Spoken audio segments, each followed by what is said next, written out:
Welcome to the Rubber Onion Animation Podcast. We are fueled by an active community here, so if you want to participate, Rubber Onion is one word, I'm everywhere, and the hashtag is Rubber Onion Podcast. Use those, and we'll see you. Everything else you can find on the website. I'm animator Stephen Brooks. I'm the Rubber Onion. My co-host is animator Rob Yulfo. This is an animation news episode. Let's do this. I'm Don Bluth. I'm Harry Partridge. Hi, I'm Tom Moore, teenage superhero. My name's Adam Phillips. This is Robert Valley. And I'm in no way doing a forced plug. No, sorry. I won't say that. And you're listening to...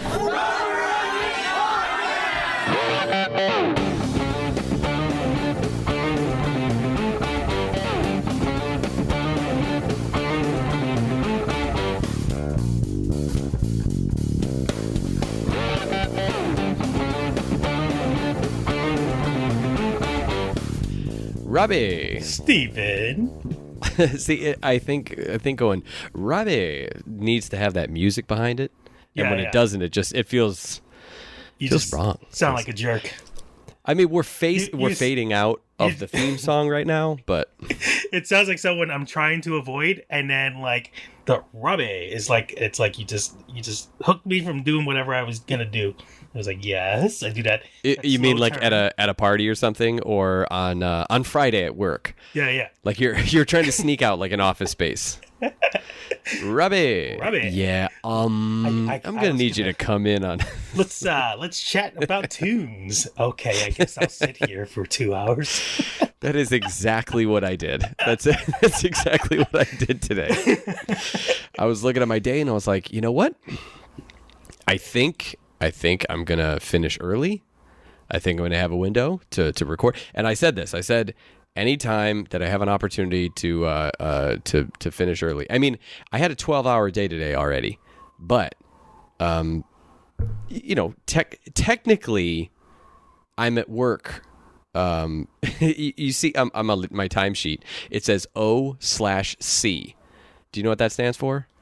OC? OC. That's that when everyone has a time. They're like, they check in at 9, they leave at 5, or they check in at 10, they leave at 8. Whatever the time is. Mine says OC. Do you know what it stands for? Occasionally working. It stands for obsessively working. Oh, wait, obsessive compulsive. Obsessively creating. Why am I saying? Oh, see, I thought you were saying obsessive compulsive, which would have made sense, but it is open to close. Oh, so you're the guy with the key.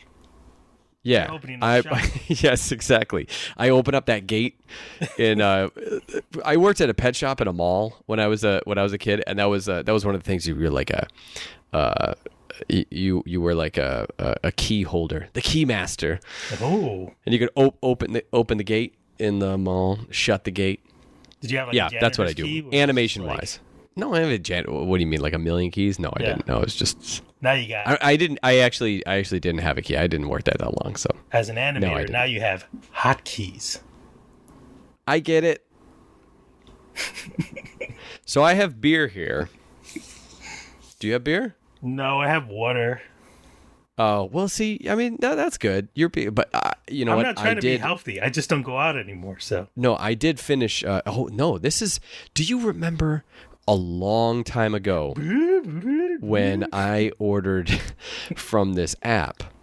Because Mac, director, you're working with him now, I guess. Again, you're back on. Yeah. But he told me about this app for beer. And do you remember that? Oh, it was when we were living together. And Tavor, I think is what it was. And I'm clicking it and I'm thinking, it's just going to send me a box when I filled up the box, right? So I thought that's what it was. But no, I'm clicking these things and it's also, I had no idea how big the bottles were. They're like wine bottle size. So they're like 750 milliliters. So I'm clicking all this beer and I get two giant boxes of beer. This is still from that box. That was wow. like 2 years ago or something. I remember you getting that order. I think you were away. So I had to carry that heavy ass box. It was huge. What's in this. I remember the peanut butter beer. Oh God! I'm still like, I was curious about it. Yeah. Oh, you know what? I think we drank that on the lunchtime episode. Oh, yes. And if you don't know what So- the lunchtime episodes are, you have to be a patron. Patreon. This one is called Ale Smith. It is called Private Stock Ale, bourbon barrel aged imperial English style ale. I have been looking at this one for a while now. Today we will get to the news stories, I promise. But today is the first day that we have delivered and essentially finished the show before the sun went down. I'm an animation director on Tuning Out the News. It's a daily animated show, and we're producing like 6 to 8 minutes of animation a day, and our actual animation window is about 3 hours. It's less than, it's 3 hours or less. We do a ton of stuff leading up to that to make that. By the time we get the audio, we need to essentially finish the animation within that 3 hours, and we do it with Character Animator. And you can read all about that. Adobe did a whole interview with us, and we talked about the process. So I'm not going to bore you with that. But Looks like you're making some animation news of the week. I know I am. So I'm sure I'll talk about that at some point. But right now things are still kind of up in the air. Like there are some cool things to talk about, but we're still figuring out what the final form of the show is going to be. And I think we'll talk about it then. We'll talk about like maybe after season 1 or something like that. It'd be I don't know, toward the end of the year or something. So anyway, I have been wanting to celebrate with some nice ice cold beer, and I have been waiting for 2 things to coalesce. One is we finish the episode like in a reasonable time. Like we finish the episode while the sun's still up. We finish the episode pretty much early, and that also means that we can record a podcast and kind of get back on some sort of normal structure. And those 2 things happened today. So that's what I'm doing. I need to get my bottle opener. Congratulations on finishing work early. Thank you. Boom. Well, like I said, it's still a 12-hour day, but it's not a 15-hour day. Yeah, I don't officially start, but I imagine I'll be in your shoes. Not maybe working the hours you do, but never leaving my desk.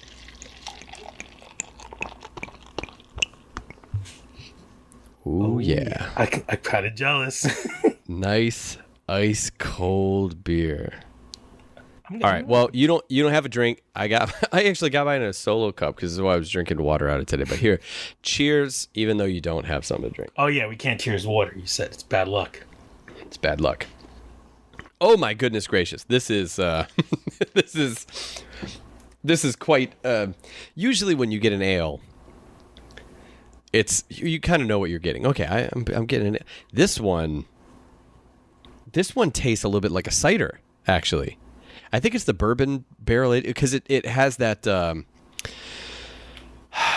has kind of a port flavor. Oh, okay.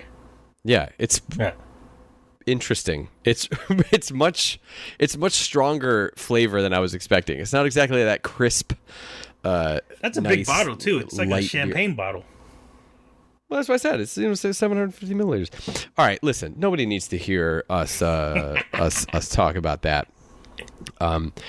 Maybe we'll circle back and we'll talk a little bit more about us. But we already did a How You Doing segment. We just didn't talk.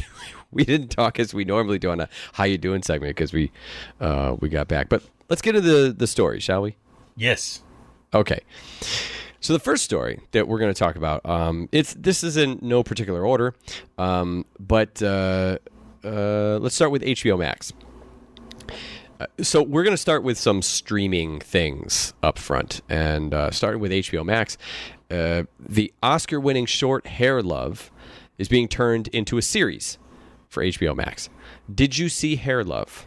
I did not see Hair Love. I saw clips of it and reviews. But It's an animated short. What do you mean you saw clips of it? It's like if you saw clips of it, you saw like 50% of it. Yeah, imagine I saw like maybe like 97%. Can't show. I mean, you. honestly, like, can you imagine there is a 2-minute, like my animated short, Three's Horrible, is 2 minutes long. Can you imagine if I did a trailer for it that was like a minute and 15 seconds, like a trailer? I used to do that every time I made a short. I would make a little trailer before it, and it would wind up showing just like every best part of it, and that's it. Sure. But I know, I know the concept of it. Yeah. So if you didn't see it, the concept is it's a family. It's a dad who is struggling to do his daughter's hair, and this is part of the pitch. It's part of the thing. It kind of develops over the course of the short. So if you want to know nothing about it, plug your ears for like 5 seconds. But it's while his wife is in the hospital. Her mom is in the hospital. So that's it. It's part of the short. They point that right up front. So I just in case, I gave you that 5-second little spoiler thing. We're not going to talk about it again. But it was cute. It was good. I did not know that it was actually it was based off a Kickstarter. In 2017, there was a Kickstarter for Hair Love, and it received a whole bunch of donations, and it was eventually acquired by Sony. Oh, okay. I don't know why I assumed that it was a children's book at first. I mean, it has that feel to it. Yeah. Especially the cover of it. It does feel, a lot like a children's book. And even the topic is a lot like, and when we say a children's book, I mean like a real young children's book, like just learning how to read kind of children's book. Like, well, I was gonna say Where the Wild Things Are, but I know that Maurice would like be upset at that because I don't make children's book and whatever. Kind of like pretentiousness, but I like the guy, but anyone who gets that defensive over the medium that they are clearly in is like, all right, You just don't get it, Brooks. Yeah, a little bit of awareness, but it's kind of like the early animators who were like, I don't make animation for kids. I make animation for me, and if kids like it, great. Oh, okay, sure, but you might be making it for the kid in you. You're one way or the other. You're kind of making it for kids. I think any kind of medium, an artist would say that, and it does sound very pretentious. Like it's like anti-pretentious. It's like juggalos say. It's like Insane Clown Posse say, we don't do music for juggalos. We do. Okay, wait a second. We can't go from this beautiful animated short jumping to ICP. You went from Hair Love to ICP in 2 moves. That's expert. That's expert level. Kevin Bacon-ish. Now there's a connection between the two. Kevin Bacon? Yeah. Is there a connection between Kevin Bacon and ICP? I'm sure there is. I'm sure there's a way. Okay, I just looked up the Kevin Bacon game, ICP, and here's what I see. Now, I don't know this, but here's what I see. I see ICP, Ice-T, Kevin Bacon. Oh, okay. I don't know. I'm assuming Kevin Bacon was in a movie with Ice-T. Ice-T was in... Oh, Magic 7. Magic 7 is a movie. And apparently, yep. Now, I don't know about Ice-T and ICP now. But you could say magic, the word magic, because magnets are magic. Oh, apparently Ice-T was featured in the song Dead End by Insane Clown Posse. Look at that. 2 degrees of separation between Kevin Bacon and ICP. How do you feel about that, Kevin Bacon? Yeah, so Hair Love. So the thing about HBO Max is that HBO Max launched, I mean, during the pandemic. Like HBO launched, and one of the things that they had, and I know we talked about whether or not we were going to talk about this, and you know what, we shall talk about it because I saw a bunch of stuff on Looney Tunes. We'll talk about it. I know you said it's old, but we're going to talk about it because we're talking about HBO Max. Yeah, yeah. But one of the things that it did launch with was Looney Tunes, not just the new Looney Tunes stuff, but also a whole ton of like old classic Looney Tunes. And on top of that, I think it's tomorrow or the next day. I think it's July 9th or 10th. Close enough. That series. Oh, yeah. Well, let me see. HBO Max release date. Yeah, July 9th. It's July 9th. It's tomorrow. is when Close Enough comes out, which we talked about on the show, and I was kind of like excited about it. I thought, it was supposed to be originally on TBS, and then right, that all kind of went away. I think after the Louis C.K. scandal with his cartoon, I don't know, they just kind of wiped clean every other animation projects that they were doing because of that. You think that's it? I remember them saying there was some connection between that. Interesting. So we actually talked about that in episode 204. If you want to go back and listen to that, episode 204, J.G. Quintel's Close Enough trailer reaction. It was apparently an entire episode just talking about that show.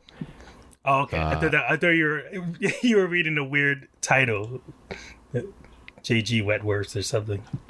J.G. Wentworth and Sons. Yeah. It's my money. I need cash now. Anyway,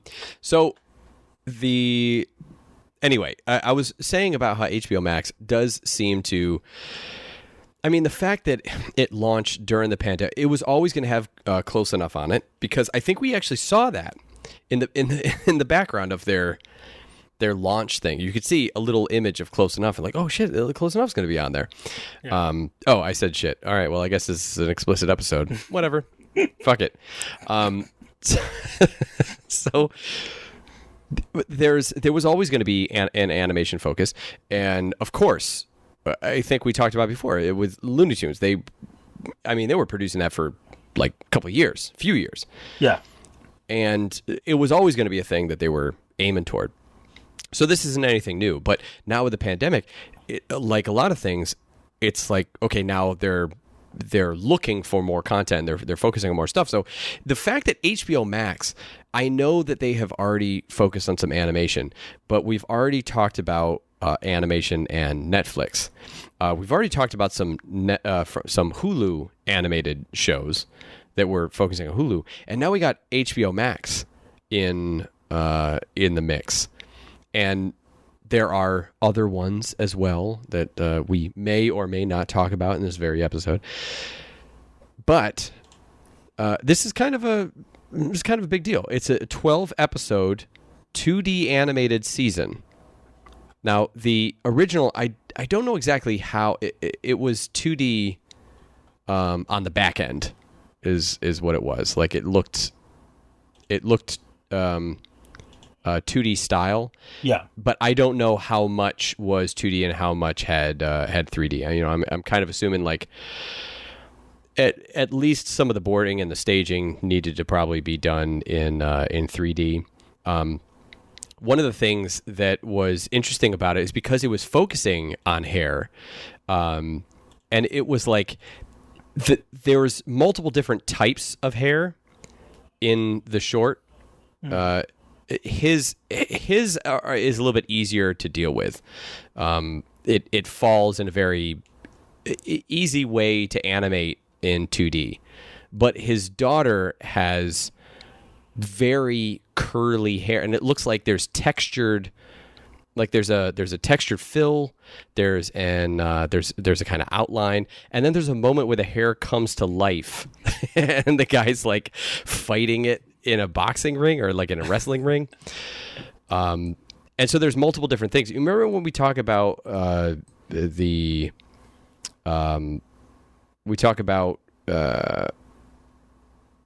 Beauty and the Beast, and how the Beast has like 3 different types of hair inside his body. He has this like kind of soft hair, spiky hair, and then he has this kind of like filler hair, this tough stuff that kind of goes out. And to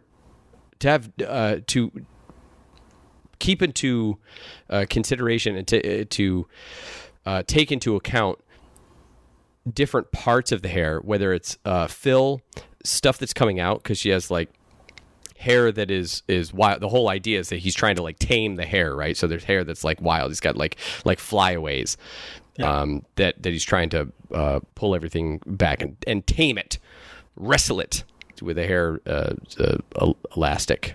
What do you call those things? Hair bands. Yeah. I'm assuming some of that had.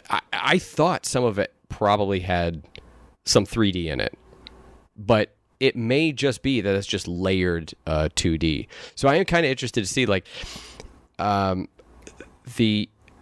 short is him doing his daughter's hair. So I'm wondering and there's not a lot of I don't know if there's any dialogue. I think there's on the series, right? I mean, I guess it could be like a subplot kind of thing, like almost like a Red Baron kind of Snoopy and Woodstock kind of side story in along the stuff where it's this ongoing thing with her hair. But I think it's probably more going to just be a story of the 3 of them, a mother, a father, and a daughter. I think maybe this might be the father taking care of the mom. I feel like if this was a 90s situation, like producers would ruin it and just be like, what if she fights crime with her hair? And just kind of make it something dumb. What kind of hairy scenarios are they going to get into this time? I get it. Actually, I'm reading the pitch here right now. It says, filled with comedy and heart. Thank you for telling me what it's filled with. Oh, you know what? It is not called Hair Love. It's called Young Love. Young Love is an honest look into the world of the Young family.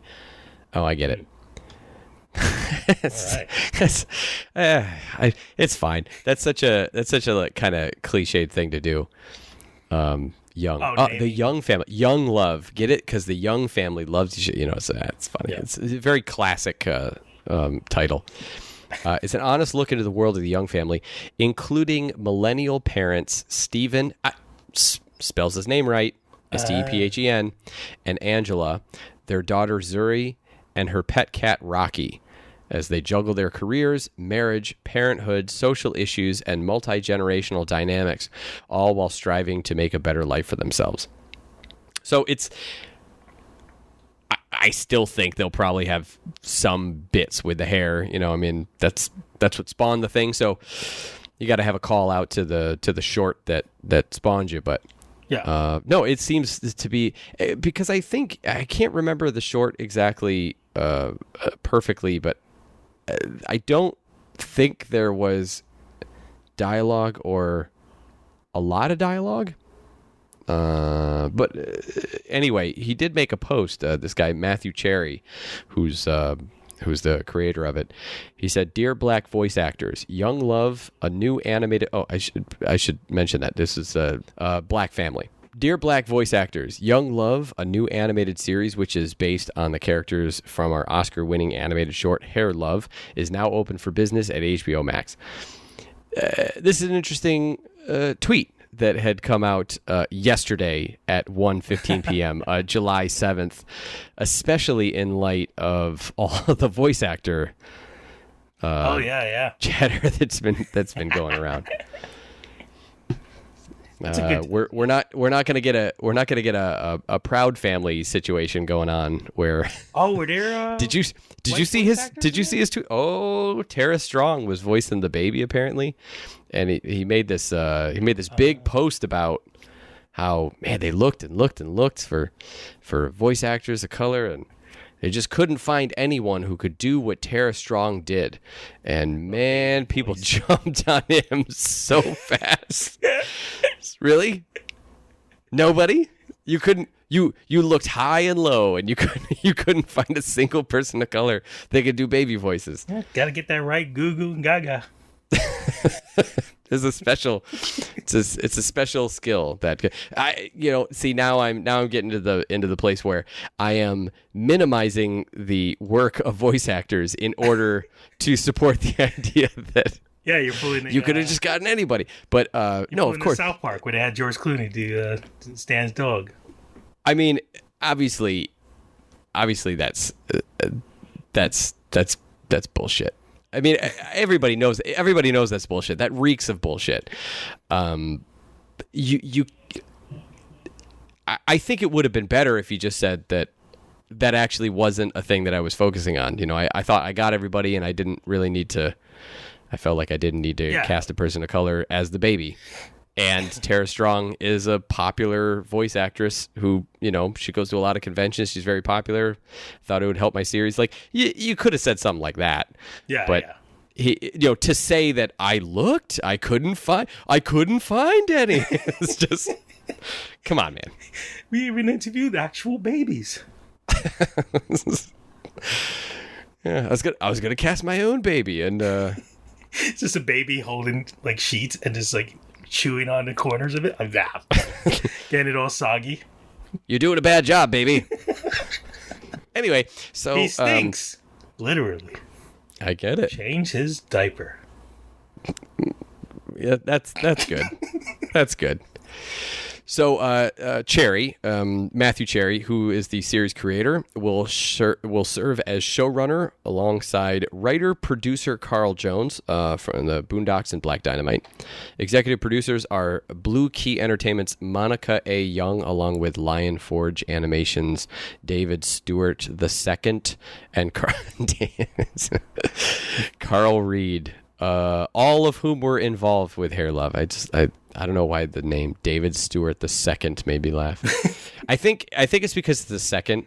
Yeah. Like in the United States, for all our international listeners, we usually call that junior. Like, nobody says the second. Yeah, you want to just in the United States. Yeah, say David Stewart II. Get out of here. Mush. Mush? Smush? Mush. Yeah, I'm putting Mush, in a right? sound effect sound. Yeah, so anyway, Cherry, whose background is in live action, co-directed with animation industry veterans Everett Downing and Bruce W. Smith. The film was shown in theaters before Angry Birds Movie 2 and won the Oscar for Best Animated Short.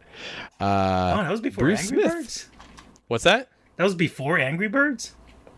Yes. Do you know why I...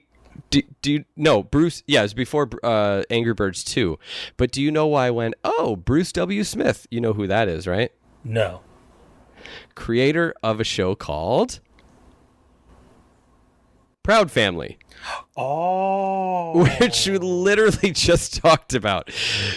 Which is interesting because Matthew Cherry just posted that.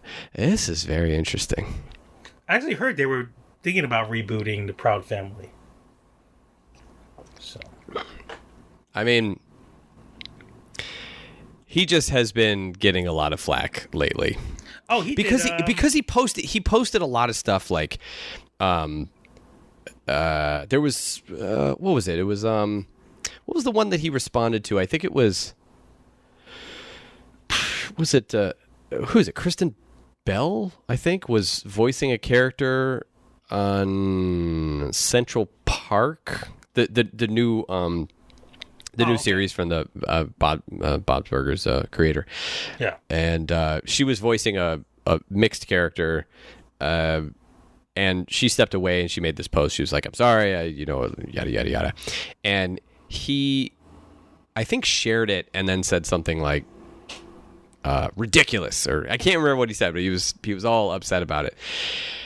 And then, he made a lot of posts to that effect, and then some people started pointing out that he cast Tara Strong in Proud Family. And then he had to come out with a response, and his response was some bullshit. And so now he's in hot water. Oh boy, you guys are all being babies. Babies. Black babies with white women voices. Babies with white women voices. There's our title. It's like killer clowns from outer space, but let's get the Chiodo brothers in here. Anyway, I'm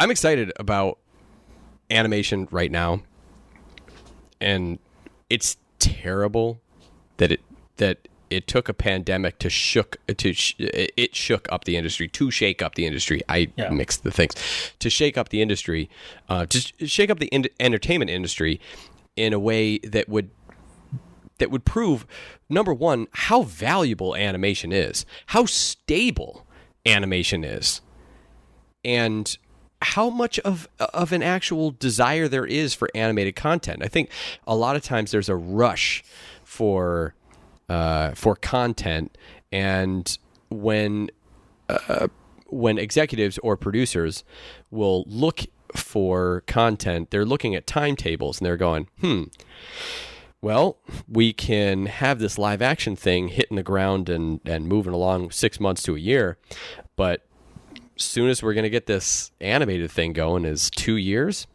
And then they don't do it. Yeah. Which is one of the reasons that say what you want about Character Animator and about what you can get from it. I really believe if you really dug into the stuff that we're doing in Late Night Cartoons in New York with our cartoon president and now tuning out the news, the stuff that we're doing is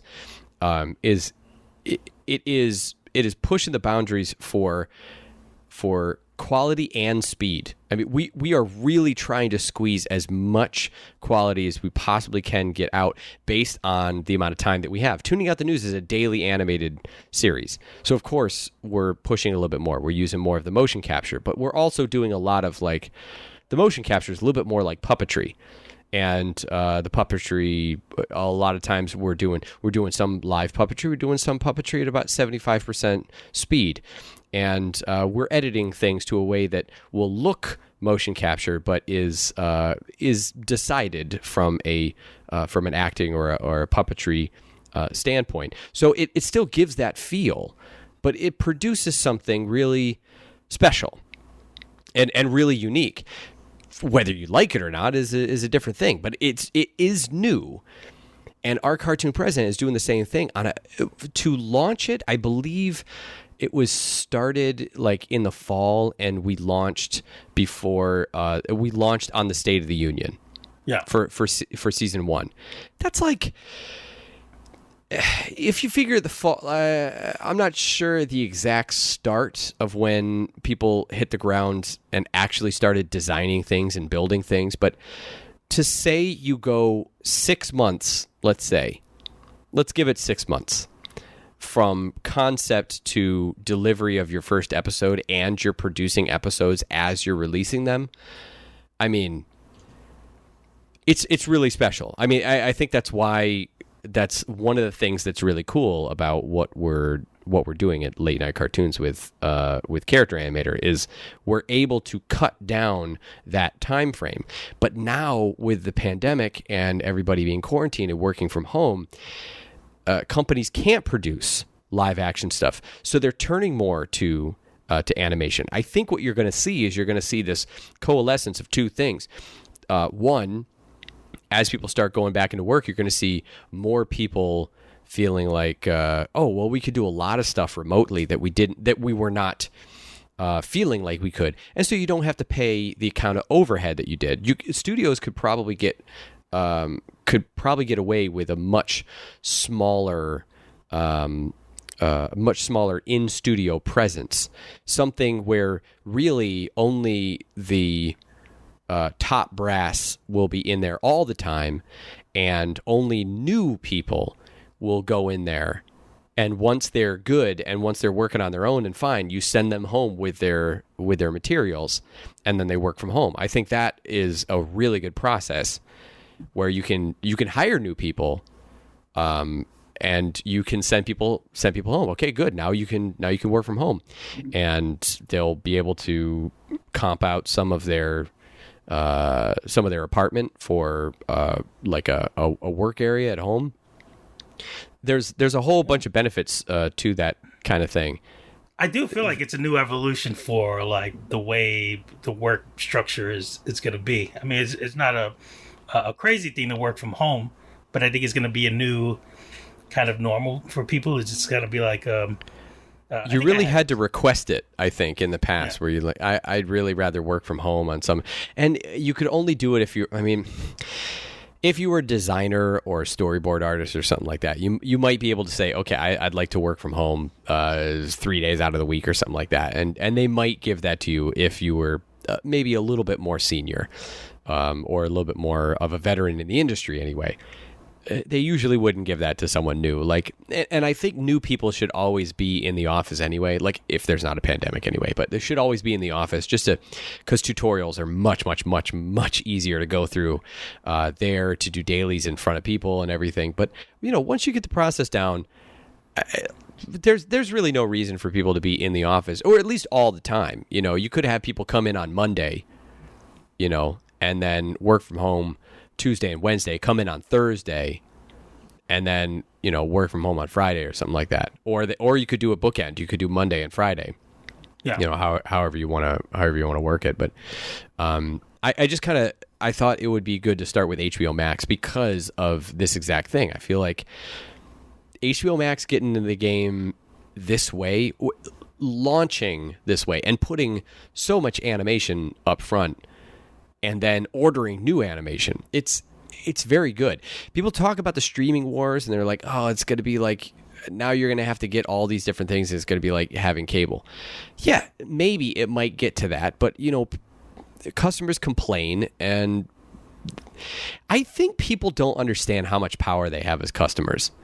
Like, if you complain enough and you're like, well, I'm not going to buy that, and I'm going to share different things, and the pirating starts to go up, companies notice that stuff, and they drop their prices. They offer longer trials, or they'll start packaging. They'll start making deals, and they'll start packaging with different things, or they'll start trying to absorb. You have HBO, which is this big deal. And then you have CBS All Access, which is Viacom, and then you have Disney, which is Hulu and Disney Plus, because they got both, which is crazy. And then you got Netflix, which is its own thing that's going on, and there are others. Let's not talk about the graveyard that is Quibi. Oh boy.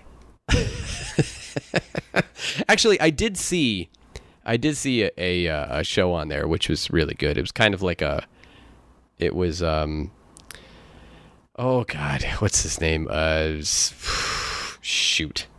Last Man on Earth. He was on Seinfeld. He was on Saturday Night Live. Oh, and he played Shaggy in Will Forte. He plays Shaggy. Oh, Will Forte. Yeah. Oh, does he? Oh, we'll get to that. Will Forte. Yeah, he's in a show with a guy from Broad City is in there as well, but he and his partner are they want to flip houses, and they go to flip a house, and then they like flip a drug dealer's house, and the drug dealer like takes them and has them flip other drug dealers' house. Like, that's the premise of the show. It's like the first couple episodes, and the first couple episodes, all the episodes are under 10 minutes, so that's the whole deal. So it's basically like you watch one episode, right? You watch a couple episodes, yada yada yada. You watch 20 minutes or so, you'll get exactly the premise I'm telling you about. Yeah. It was really fun, but as I'm watching it, this was before they allowed it to go up on Chromecast or go up on anything. You could only watch it on your phone. You could only watch it on your browser, unless you could like screencast your whole entire phone, which it wouldn't allow you to do that, but you could screencast your whole entire computer up on the TV. But you couldn't watch it on TV. Now you can, because they're realizing how stupid that is with everybody being home. Yeah, you want to force yourself to watch it on your phone.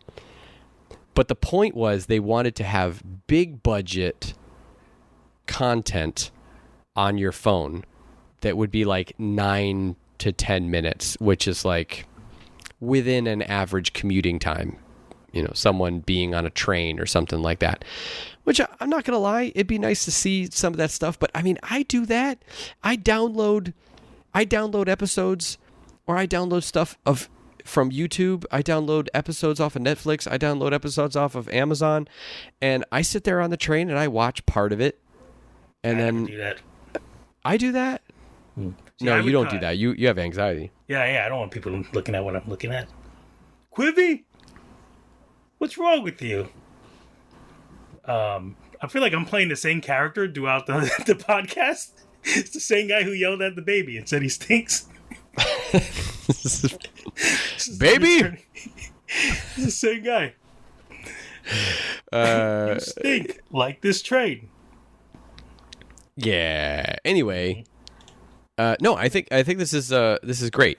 The more content that we have, and that's the other thing is that it was a big deal because this animated short and Sony, it was a black focused family, and it was called Hair Love. I mean, there's an entire, didn't Chris Rock do an entire documentary on? Oh, yeah.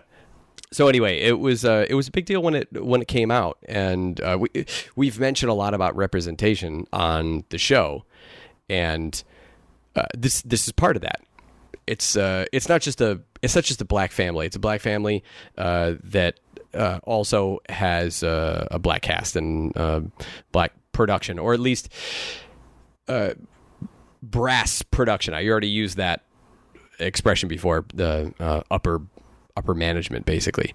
Yeah, that's a big deal. That's a big deal for representation as well. So, looking forward to it. There's no release date on it, and as we said, everything. It's like 2 years, right? I feel like HBO Max has been in my face for so long, but there's like nowhere to find it. I remember when I heard the Looney Tunes was going to be on there, I didn't know that they didn't release HBO Max yet. So I'm checking. I'm like, do we have it? Because we have HBO.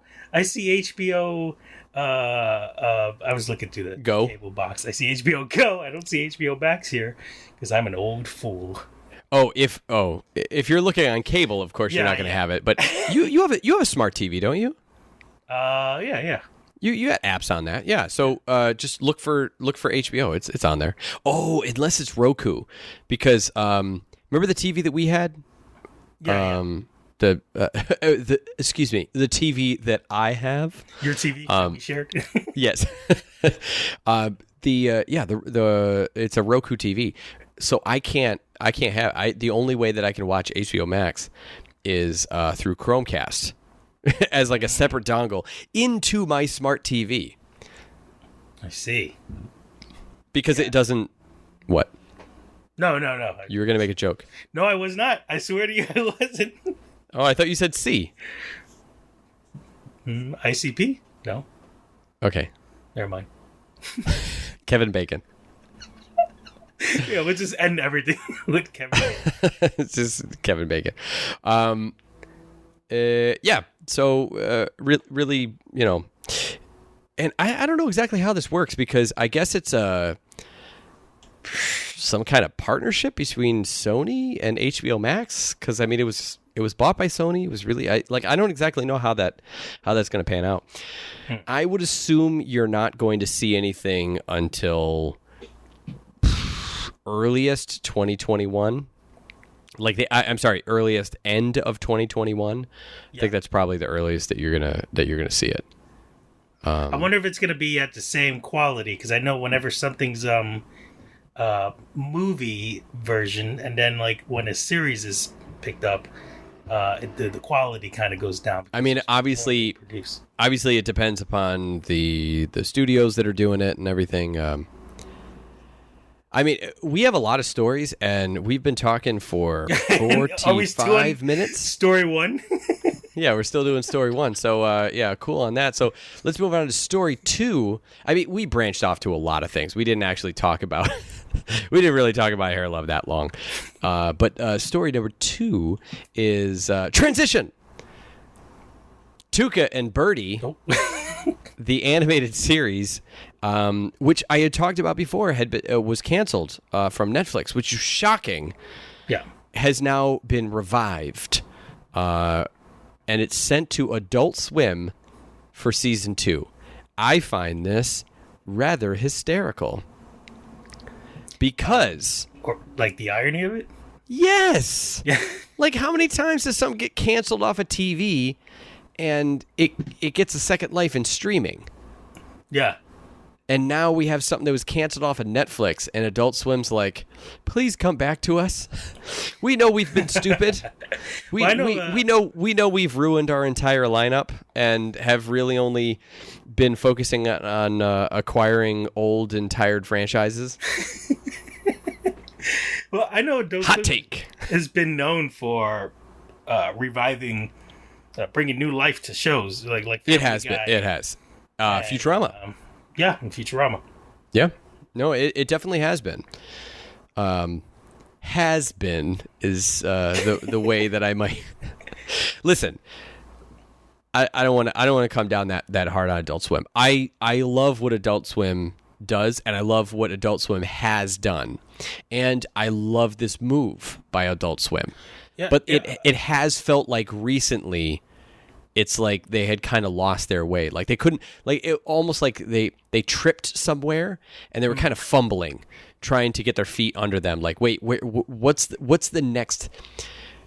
Adult Swim has always been ahead of the curve and has been a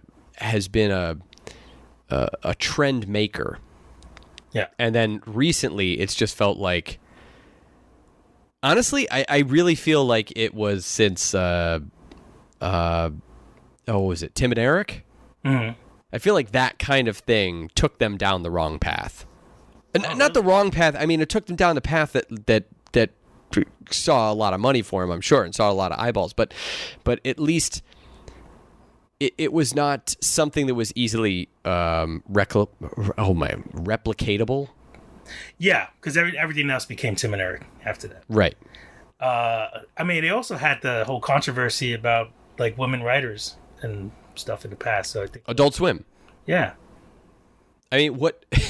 I mean, at this point, what has not had a controversy over controversy? Sean Connery has entered the room. Who was also not great for women. Did you hear the interview that Sean Connery did? No, He's like, no. He said something like, I mean, oh my God. I literally started typing in Sean Connery in YouTube, and the first thing that came up was Sean Connery slapping a woman. That's literally the first thing that came up. All right, here we go. Here's the thing. Let me you know what? Let me get it on my phone and I'll play it that way.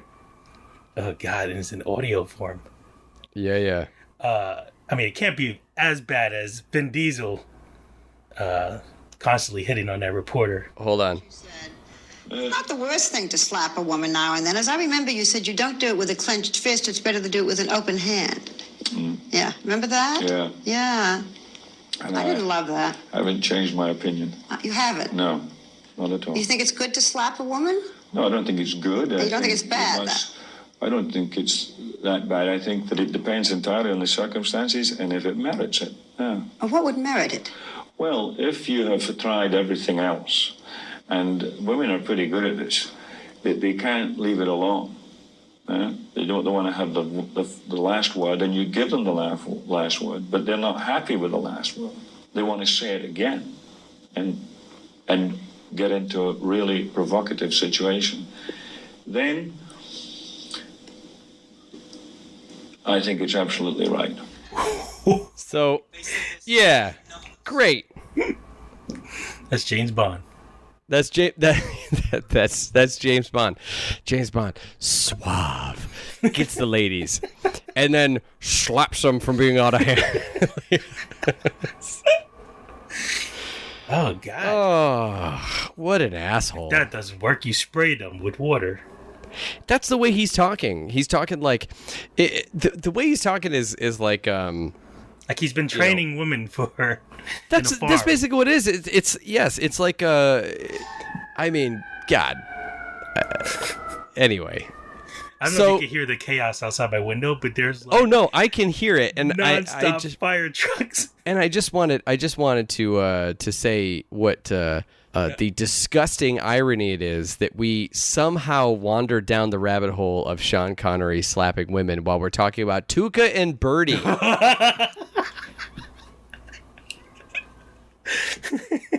Let me pour another beer for myself. I mean, that just sounds a bit like pee. But it's in my solo cup. I don't know if you heard the plastic.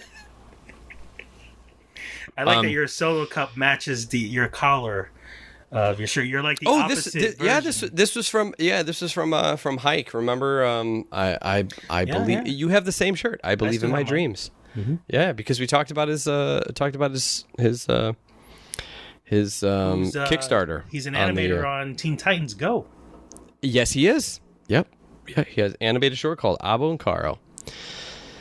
A series, animated short series.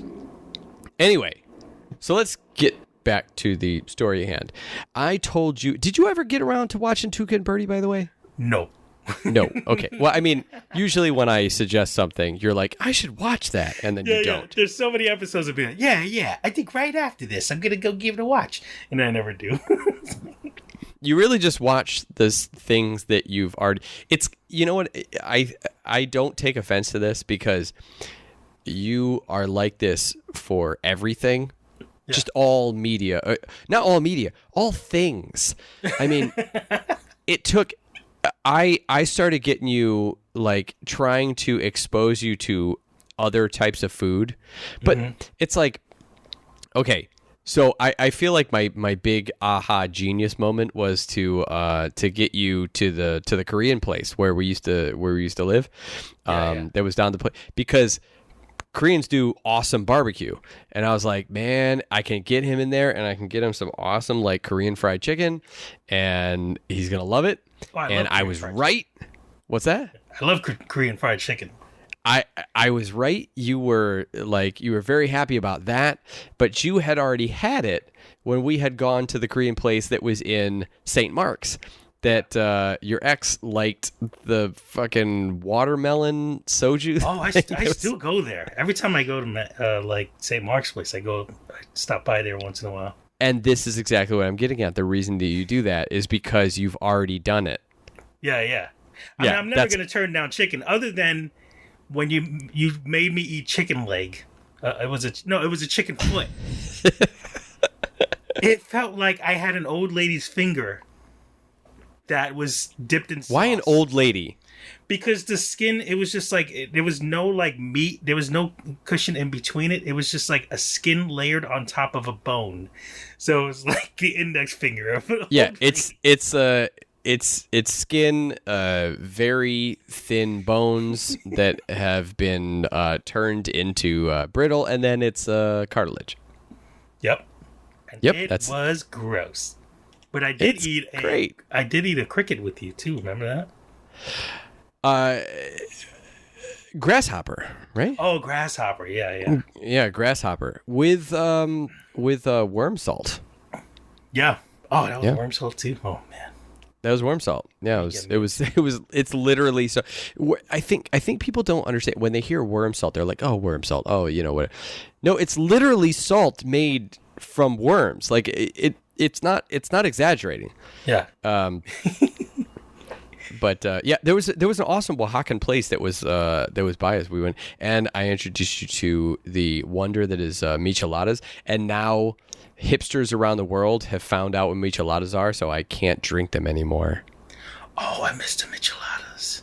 I know, right? I was actually thinking about this. I kind of want to... I'm sorry, Toucan Birdie.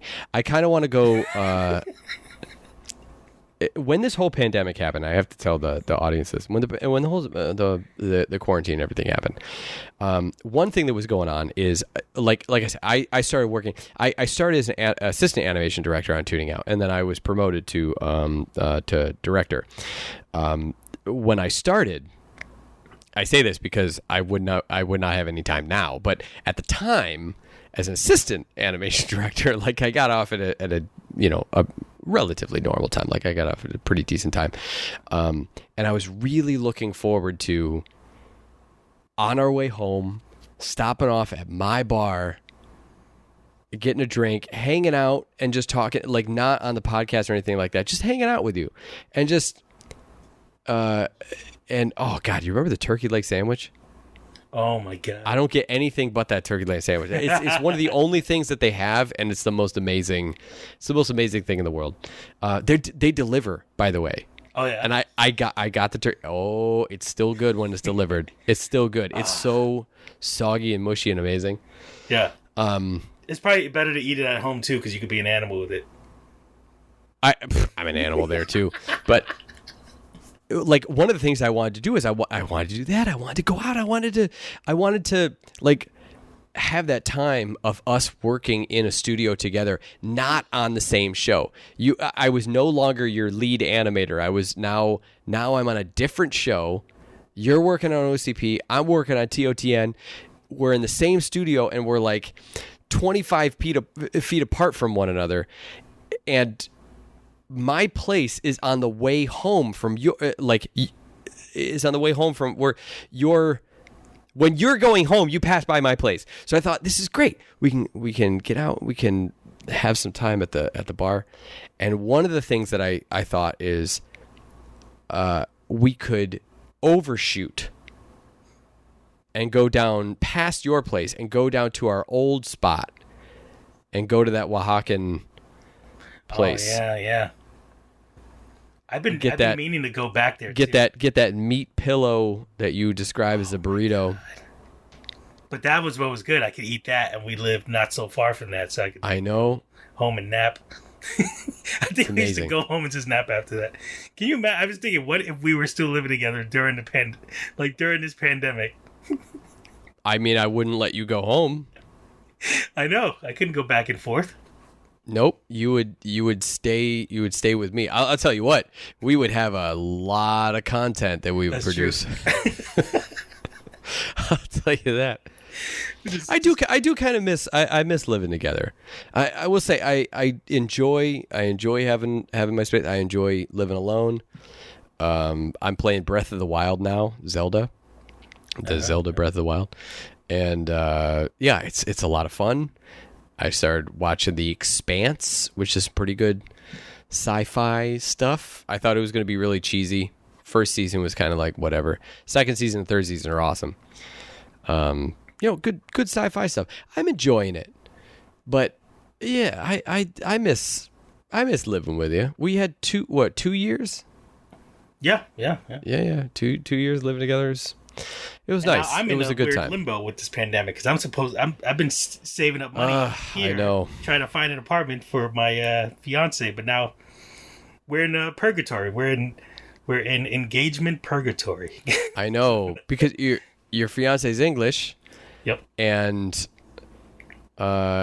you would be in a lot of trouble if you went to England right now. Like they don't like Americans right now. You would be quarantined.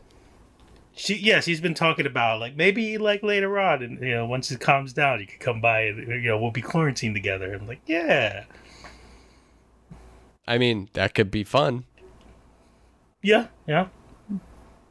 But so Toucan Birdie. Anyway, let's go to Toucan Birdie. Fly over like birds. See, this is what happens when we don't have a proper "How you doing" segment or proper "How you doing." Like we're not catching up. We're not talking about the things that we want to talk about. Adult Swim has ordered 10 episodes of the series. So you never saw it. You never went back and you never watched it. How long were the episodes when they were on Netflix? No, I think they were normal episodes. I think they were 22 minute. Oh, okay. I wonder if it's going to be the same amount of time, because I know Adult Swim kind of has like short they have 30-minute shows as well. So, but I wonder if they're gonna start fresh, or like are they gonna start showing the first episodes? They're picking up the second season, right? Well, they're picking up the second season, but that's a very good question. Yeah, they're all 25 minutes, 25 to 26 minutes is what they are. There's only 10 of them.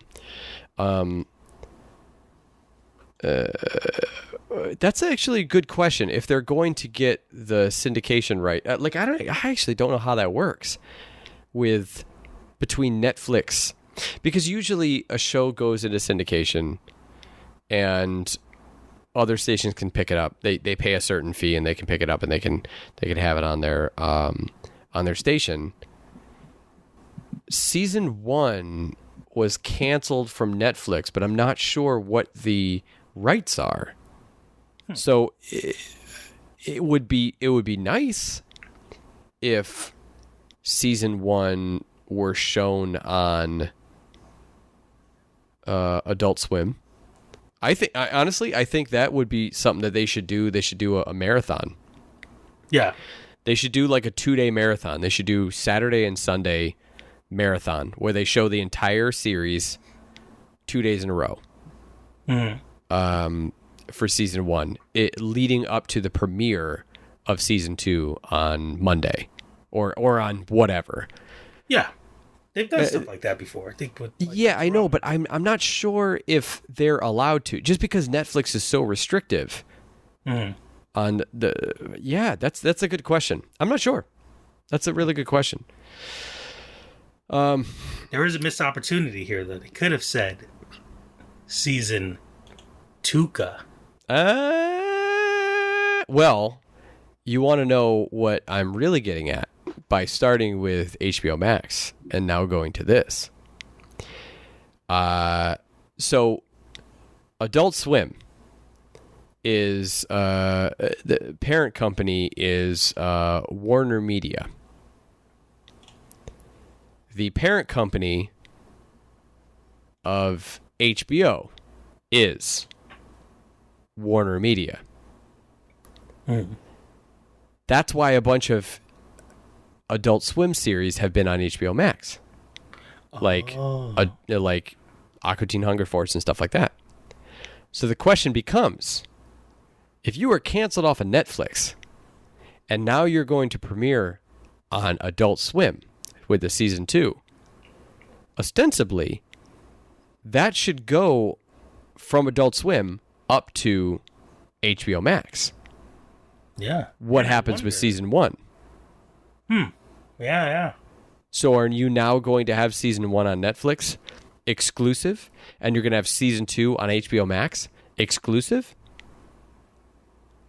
Very interesting. Now I wonder though. Now are HBO Max shows going to be aired on Adult Swim? Like, maybe I don't have to get it, and like that's not the way it works. Nope. Oh yeah, it's like HBO Max is taking in Adult Swim. They're like, come on. There you go. That's exactly. They're the Noah. That HBO Max is the. Did you say they're the Noah? Yeah. Like Noah's Ark? Yeah. They're just taking in networks, or a shelter for networks. No, they're not living like rough lives. Also, that was not the premise of the 2x2. They're not living rough lives. It was saving them from drowning in a flood. Can't even get your mythology right. Also, I do find it funny. Can I say this one thing? I appreciate there's one thing that people are not going to notice about our video chat right now. Yeah. I am center staged. I am in the middle of my video. You are off to the left. You are camera left. Yeah. Which leaves, really, you're sitting in front of your door and like nothing off to the left of the screen. To the right of the screen, there's like a computer monitor and a fan and alcohol and a skeleton and a bike. And yes, 2 fans and a whole bunch of toys and everything. You have positioned yourself to the left third of the screen. That is a dynamic positioning. Really, I should be. Let me turn my camera here. I should be off the right side of my screen. But I don't have interesting stuff off to the left of my screen. So you could cut between the two of us and it would look like a conversation. And I would tilt my head to look toward you, and you would tilt your head to look toward me, and we'd be able to cut back and forth. And it would look like a conversation. Yeah. That'd be great. We should do that. We look like a TikTok duet. That's how you think now, isn't it? Yeah. It's really depressing. But don't worry, it's going to be banned in the USA now. Oh, yeah, I know. I heard about that. And I'll lose 120,000 followers. Yeah. By the way, I just scrolled down into the comment section on Variety.com, where the story comes from. And the first comment is from a person called Marcy. I can't believe this horrible show is renewed. It's relentlessly unfunny and witless, not to mention ugly to look at. Boy, if that is not someone who doesn't, quote, get it. Yeah. Now, I have been. Marcy seems like that kind of person. That Marcy? like a Marcy? Yeah. I mean, can we retire Karen and start using Marcy? Because I feel like Marcy. Wait, who was the neighbor on Married with Children? You Married with Children? Yeah, Marcy Darcy. Is that Marcy? Yeah. Her last name, because I think she got married again, and she's like, "What's your last name?" And he was like, "Darcy." It's like, "I'm Marcy Darcy." Yeah, Marcy Darcy. That's right, Marcy. Yeah, Marcys are always awful. Sorry for any Marcys who might be listening. Another comment after that says, this show was unique and to me absolutely hilarious and gorgeous. Animation is supposed to be goofy and silly, and not everything needs to be absolutely serious all the time. I disagree with that. We may never get a show like this ever again, so I'm glad it's coming back. I agree with that. It had such an incredible style, and I was annoyed. I think I said this in the first few episodes. I was annoyed. I stuck with it because I heard that it was really going places. I do that. I do that with shows, and I do that from people who will give me really solid recommendations. Like if they say, like, stick with this, it'll pay off. That's what I did with The Expanse, actually. I brought that up earlier. Like in the beginning, it was just cliched, and it was, I don't know. I don't know that I like this all that much. But it started to show some really cool sci-fi. Like I think I really liked the fact that whenever they accelerated in space, it was a big deal. Like they had to strap in and they had to get some sort of liquid that was pumped into their system to keep their arteries from collapsing. Some dense plasma that was pumped into their system so that as they were accelerating through like 10 Gs or whatever they were accelerating to, it wouldn't be such an impact on their system. You never see that in sci-fi. They do this wonderful thing, this wonderful simple thing in Star Trek, where they will every once in a while say something about the inertial dampeners. That's just a one-off thing, just to let you know, like, we know if they're accelerating to near the speed of light, everyone on board would be dead. But they have this special thing that's called an inertial dampener that just allows you to not have the effects of speeding up really fast.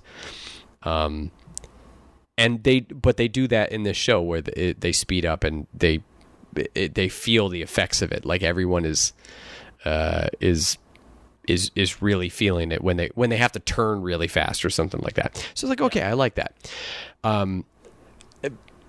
I actually had a point with this, getting back to the things that I appreciate about it, kind of drew me in, but I had to get past the stuff that I do not appreciate about it, which are kind of cliched characters. The cliched characters are actually there on purpose. They're there because the show The Expanse knows that there are a lot of cliched characters in sci-fi, and I believe it's based off a book, and the book plays off of cliches, but really dives into their characters. I felt a similar type of thing anyway with Toucan Birdie, where it had a very kind of, I just felt like, oh, I get it. It's new animation. It's new comedy. It's this kind of, crazy poses and, a lot of things, which I call the star pose, which is like both arms out, both legs out, standing on one foot, tilted to the side. That's a star pose. That's what I call that. Yeah. And they do a lot of that. Just wacky arms out, kind of wacky thing. And I watch it going, this is, God, I don't find any of this funny. But once you get the characters and once you get the situation, all of that kind of comes together and makes sense and pulls together into something that's bigger, and it becomes funny. It's weird because in the beginning I didn't laugh once, but toward the end I started laughing. But I started laughing a little bit more because I knew the characters, and it's kind of like you expect the character to say this thing and then they say this other thing, or you expect the character to say this thing and then they say it and you find it funny because you're like, I knew it. There's a lot to be said about characters that you know and you like, and you're rooting for them.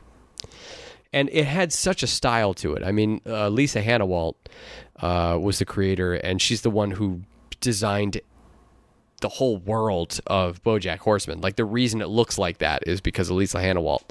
So this person, Marcy, saying ugly to look at, I disagree. I think that it is a perfect example of someone's pure style.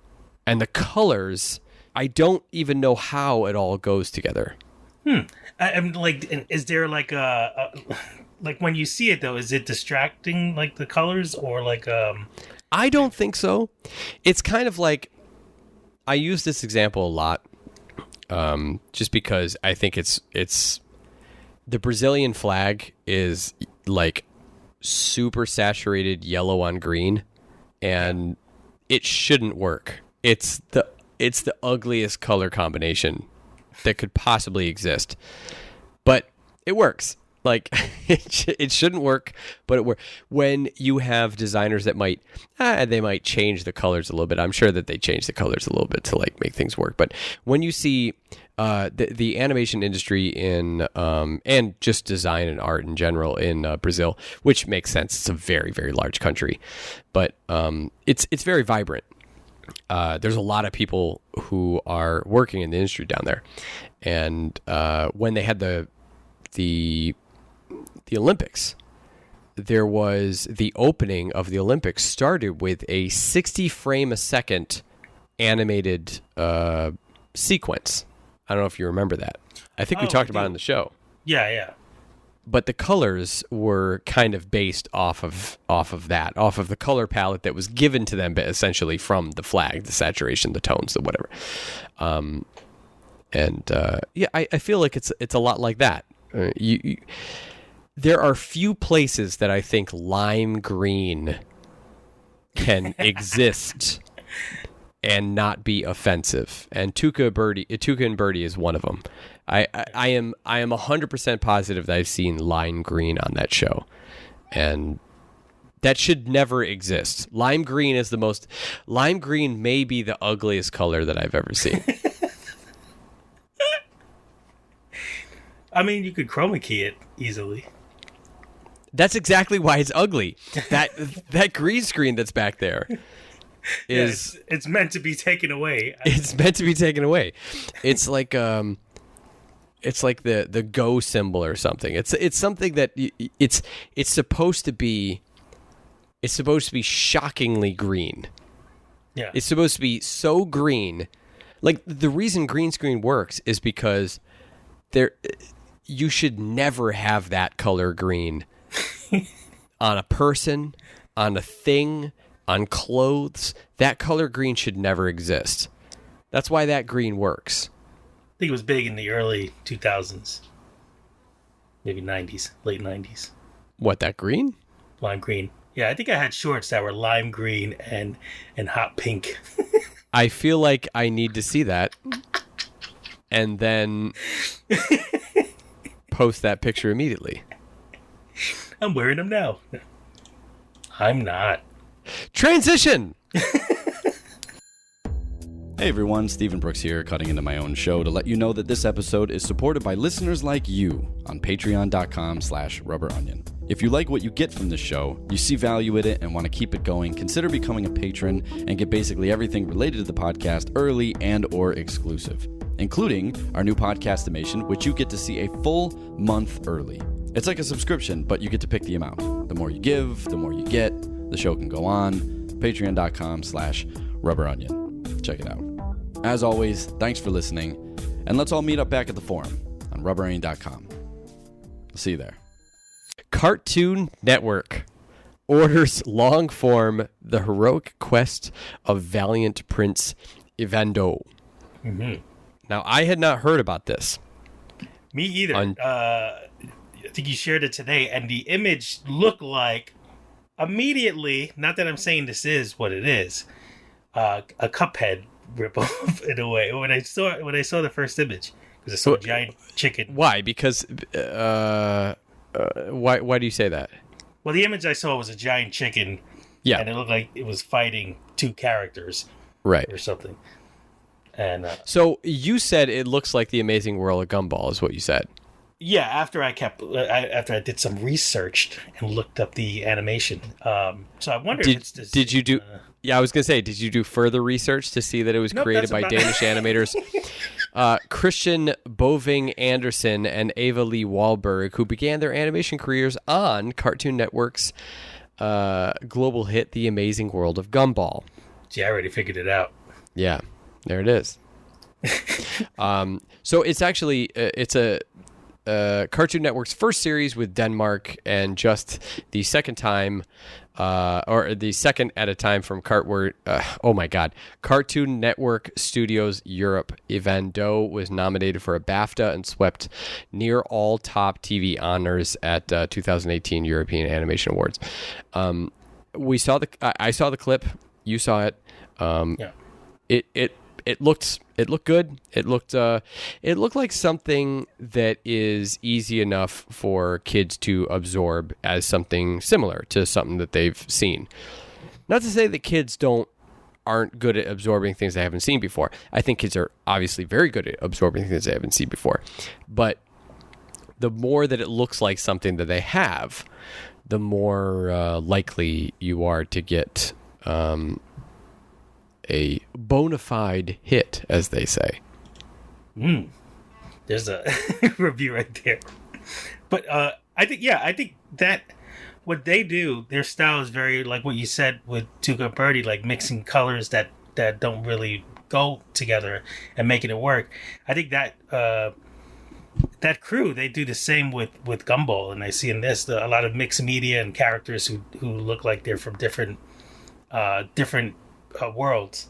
Yeah. And so yeah, I like to see that they're kind of branching out to other kind of other shows and make this maybe kind of their branding, just have that look. So there was a couple things that well, first of all, the concept is Evander goes on a journey from his privileged little enclave where he grew up and meets a variety of weirdos and oddballs on his journey to Eagle Mountain. Evander means well, he just desperately wants to be a hero, and that sometimes overshadows his better instincts. I feel like that's something that is... It's for lack of a better phrase, it's been done before. It's something that it's familiar. It's familiar, like the design. It's an established type of storytelling. Someone who's from a place that is well off. He means well, doesn't know a lot, goes out in the world, sees some new things. It's a classic adventure story. Tale as old as time. Exactly. Beauty and the Beast. Amen.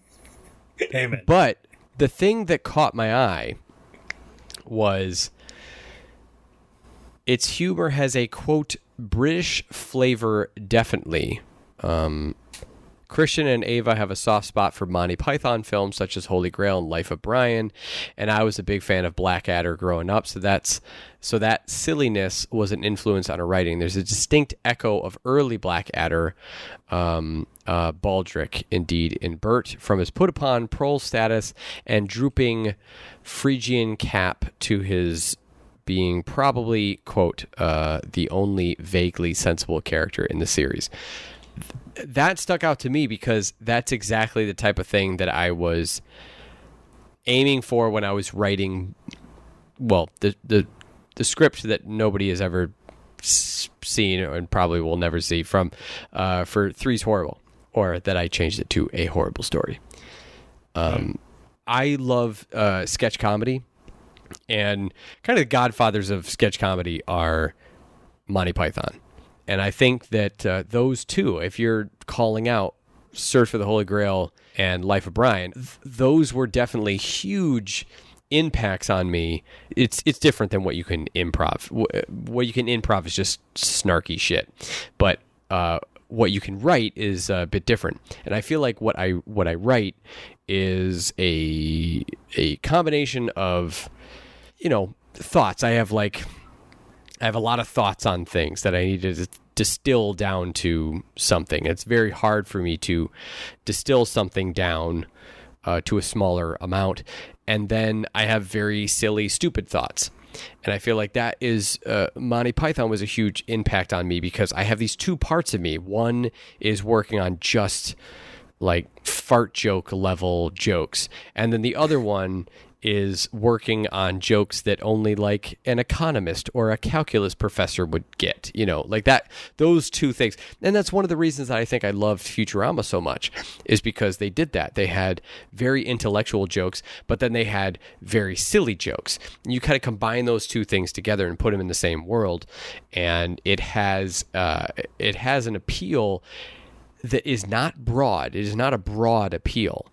It is actually a very specific appeal, because you might, I don't think there's people who like silly jokes who like Monty Python exactly. I mean, I feel like it is, but I feel like really only, quote, comedy fans like Monty Python, people who appreciate well-constructed parody and satire and stuff like that, will like Monty Python.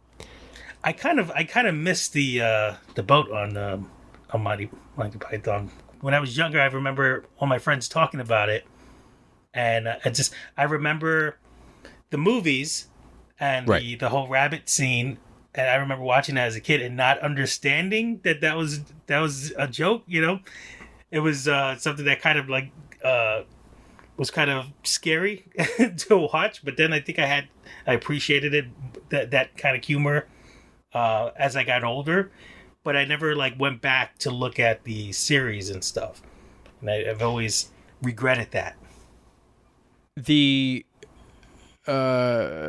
start of my love for Monty Python was because of my best friend growing up, who his dad was an English teacher, and so they were Anglophiles. They liked it. So I watched Monty Python. I watched Fawlty Towers, Blackadder. It was all those kind of things. And of course, yes, Mr. Bean. Oh yes. Mr. Bean is like, Mr. Bean has an international appeal because Mr. Bean doesn't talk. If you go to other countries, especially in Europe, other non-English speaking countries love Mr. Bean because he was a very easy export. This quote here says, more than anything, maybe, the hero quest of valiant Prince Evendo, I don't know how you pronounce it, but suggests just how much European animation has come on. Quote, it's amazing how much Europe has blossomed in animation in the last 10 years. In the last decade or so, I hope this has been helped by the success of Gumball. There is a growing confidence among studios that successful kids animation and not only preschool can be made from Europe and work internationally. That's partly due to the internet and social media. It's easier to pull small little films and designs out and get instant recognition, and everyone is much more connected. An experienced showrunner from LA can reach out to an inexperienced but talented creator from Belgium, and they can start talking. That kind of extends to, I think, the conversation that we were having earlier about the pandemic and quarantine and working from home. And I feel like even though we had the internet and we've had this ability, and freelance, I believe, has taken the internet completely. I mean, I worked as a full-time freelancer for over 10 years, and it was all through the internet. Yeah. But in studios, as I started working in studios, it was actually kind of shocking how little studios used the internet. Seeing the way that hiring has existed in the studio platform, it has been, there's a bunch of emails that come in. You have to sort them based on where they're applying to.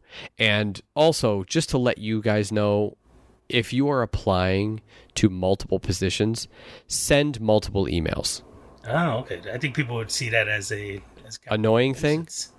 Yeah. If you send one and say, this is what I'm doing, here is my, if you send multiples, what ends up happening is, and I don't know, maybe this is different for everybody, but I just know from what I saw from my director before he had moved on, looking at stuff, he would get one, and it's hard. And even as a freelance director myself, when I would get people who'd email me, like I can do modeling, I could do character design, I can do background design, I can do, all these things, and they'll send me these reels that are all in the same email, and now I have to keep a separate log of what everyone has sent me, whereas in the studio platform, you're getting so many emails, because I had never gotten this many emails. You're getting so many emails. You want to sort them into folders in, like, let's say Gmail, right? You sort them into folders, and one of them is animation, the other one's design, the other one's storyboards, the other whatever. If you send an email that has, I could do this, or I could do this, or I could do this, essentially the person needs to go through and watch all those and decide which one you're best at, and then put you in that category. And then they'll look through that, and let's say they only have 5 positions. They may have hired people that might be 5 people that are better to you in that position. Yeah, you may be the best at that, but maybe these other people are better than you at that, so you don't get hired for that. But you may be your second runner-up. Maybe you're a good storyboard artist. Maybe you are better than the 5 people that have submitted for storyboards. So if you send multiple emails to say, like, and in your email say, I am sending, and send them immediately, like back to back, all 3 emails. Say, regarding animation, regarding storyboards, regarding whatever the application is. In there say, I am submitting for all these things. This is my email for this. Here is my reel for this. And then keep that on. Uh-huh. Yeah, so that everything all in one email. Not all in one email, because while that seems to be helpful for you to send all one email, like one person is going to read it, imagine this person is getting 70 emails. Yeah. That makes sense. You can't go through all those emails. Like, what you're going to want to do is you're going to want to look at them and say, regarding animation, regarding design. You're going to want to click those and go, okay, move this to animation, move this to design, move this to storyboards. You're going to move them off into separate things. And then, because most likely in animation, you're going to be hiring design first, or you're going to be hiring storyboards first, somewhere along those lines. You'll be hiring animation next, but they still want to get you involved in the conversation. So they're putting out here all the things that we're asking for. So they're not going to look at the animation until later. So if you say, I'm submitting my reels for animation, they may put you into the animation category and not even look at you for the other things. You go, I also do storyboards. I also do this. You could have gotten hired for storyboards for the first couple months and then moved over to animation. Or you could have gotten hired for storyboards first and stayed there. And as we all know, storyboards is the easiest job. Hot take. Boom. I like to start my emails with, hello, sir or ma'am. I'm Amanda who wears many hats. That is the worst that you could do. And then followed by a picture of you wearing many hats. LOL. Here's my reel.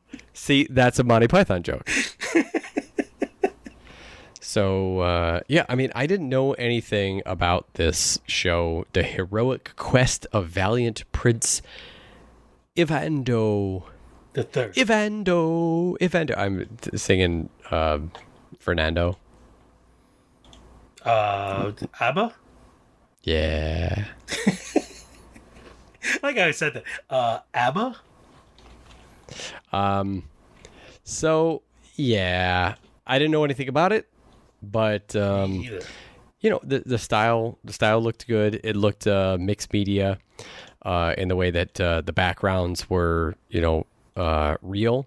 They were real filmed backgrounds. I don't know if they're sets or if they're filmed outside, because a lot of it is, you know, trees and stuff like that, but they look like sets. Reminds me of the old Popeye cartoons that they used to have, like those. Right. I think we've talked about that before. We've talked about the old Popeye cartoons and Fleischer filming like real backgrounds, and kind of interested to see how stuff comes out. So we got Cartoon Network, we got Adult Swim. Now I'm not sure if Cartoon Network stuff is on HBO Max. I know Adult Swim stuff is, and I know that Cartoon Network stuff could be. I just don't know if it is. But it would be interesting to see.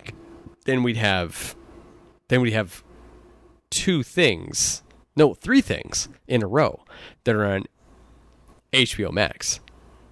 Yeah, and if Cartoon Network is with HBO Max, they could probably do a crossover between regular show and Close Enough, which I wouldn't care for, but I liked regular show, but I didn't have cable, so I couldn't watch it. But I watched the clips, and I think they released a couple episodes online. I think I saw that. Yeah. Yeah. So that cool. Mm-hmm, mm-hmm. Do you want to transition to the next story, or don't you know what it is? Is it a mystery? It is a mystery. Where are you? You don't need to talk about the story that I shared, because the real thing is the story that I shared is the one that it kind of jumps off of your thing, which is that you saw it. Yeah. So what'd you see? Man, so it was leading. What'd you see? I saw Scoob. Oh, did I not say that? You didn't say it. Oh, okay. Well, you ruined that transition. I wanted to pull the mask off at the end. I get it. Mm-hmm. I saw Scoob, and I saw Scoob. I knew what I was getting into. I knew that it wasn't going to be for me. And it's kind of hard to say, because I guess Scooby-Doo's more of just a pop culture thing, and it's just something that I've known. And yes, you should change the formula a bit, but from what I've seen, it seems like what they're trying to do is to push the Hanna-Barbera universe more than the actual stories of the characters. I don't know how much you want me to get into with this. But I think you can get into whatever you want. I feel like if it's spoilers, just let people know that it's spoilers. I'm gonna tell you straight up, and I'm just gonna. This isn't a hot take. This is just honestly speaking. There are some properties that kind of are just something that you've never, invested in or whatever. And I know that Scooby-Doo is one of the most popular properties of all time. I have never given two fucks about Scooby-Doo.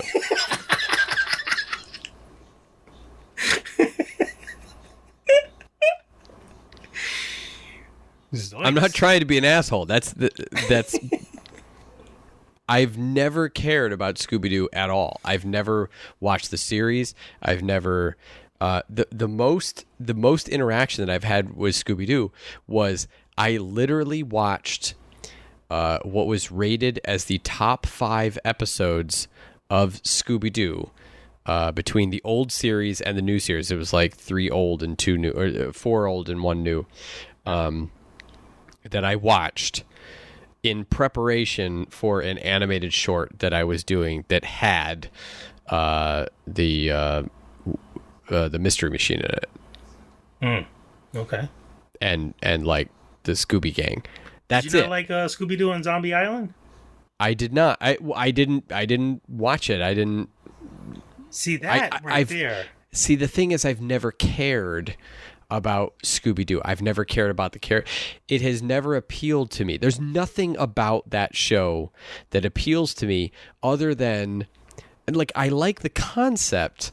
I feel like we've had this conversation before when we've talked about Mike Tyson's Mysteries or something like that. You know, the idea of a mystery show for kids. I don't even know if we got into Mike Tyson and how fucking problematic he is, but like the idea of a mystery show for kids is intriguing. It's something that I like, and I liked Carmen Sandiego, which was an animated show. It was just a game show. It was a series of board games / really it was puzzles. Yeah, it was puzzles with like Carmen Sandiego text on it. God, I don't even know if they have those anymore, where it's like a combination text game and puzzle. It's like a literal actual puzzle pieces, like 1001 puzzles that you're putting together, and you're answering questions along the way. I'm actually not sure. But the idea is there, and the idea is interesting. Yeah. I think maybe the design didn't appeal to me all that much. The voice acting I didn't really like all that much. It didn't appeal to me. It was simultaneously boring and cartoony. Yeah.